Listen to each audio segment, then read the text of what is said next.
नमस्ते दोस्तों, स्वागत है आपका हमारे चैनल में। हाजिर हूँ मैं फिर से एक नई कहानी के साथ। कहानी बेटी है खिलौना नहीं। खबरदार शैलेश बाबू, जो आपने मेरी बेटी के ऊपर एक बार फिर से हाथ उठाने की कोशिश की। तुमने क्या समझा?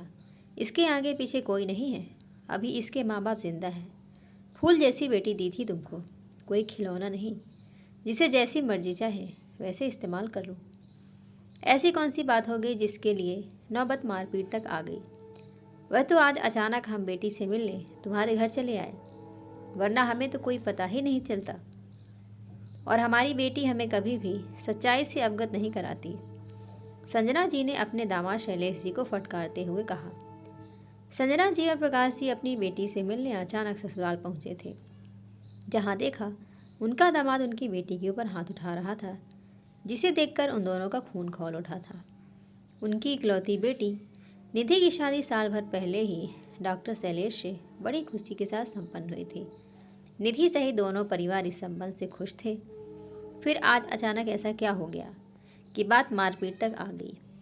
जब उन्होंने शैलेश जी से पूछा, तब उन्होंने कहा कि निधि ने अपने गहने अपनी सासू माँ के किसी फंक्शन में पहनने के लिए मांगे थे, जिसके लिए सावित्री जी ने यह कहकर मना कर दिया था कि निधि में अक्ल नहीं है, वह गहने नहीं संभाल पाएगी, इसलिए वह आर्टिफिशियल ज्वेलरी ही पहनकर चली जाए। किंतु निधि को गहनों का बड़ा शौक था और किसी फंक्शन या शादी में ही इनको पहन पाती थी। आजकल वैसे भी जल्दी से असली गहने कोई नहीं पहनता। और इसी बात पर दोनों सास बहू में कहासुनी हो गई और शैलेश से यह बात बर्दाश्त नहीं हुई और उसने निधि के ऊपर हाथ उठा दिया। तब संजना और प्रकाश जी ने शैलेश को समझाया कि माँ और पत्नी दोनों का दर्जा बराबर है, अतः दोनों की ही इज्जत करना जरूरी है। पत्नी भी सब कुछ छोड़कर तुम्हारे लिए तुम्हारी दुनिया में आई है और आइंदा इस तरह की कोई घटना नहीं होनी चाहिए। उसके बाद हमसे बर्दाश्त नहीं होगा। यह सुनकर शैलेश बाबू ने अपने किए पर शर्मिंदा होते हुए कहा, आज के बाद आपको कभी भी शिकायत का मौका नहीं मिलेगा। और उसने अपनी पत्नी से भी माफ़ी मांग ली और माँ को भी प्यार से समझा दिया।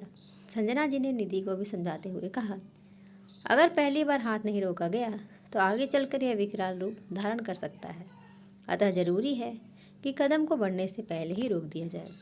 दोस्तों, कहानी आपको कैसी लगी ज़रूर बताइएगा। लाइक करिएगा, चैनल पर नए हैं तो चैनल को सब्सक्राइब करिएगा। धन्यवाद।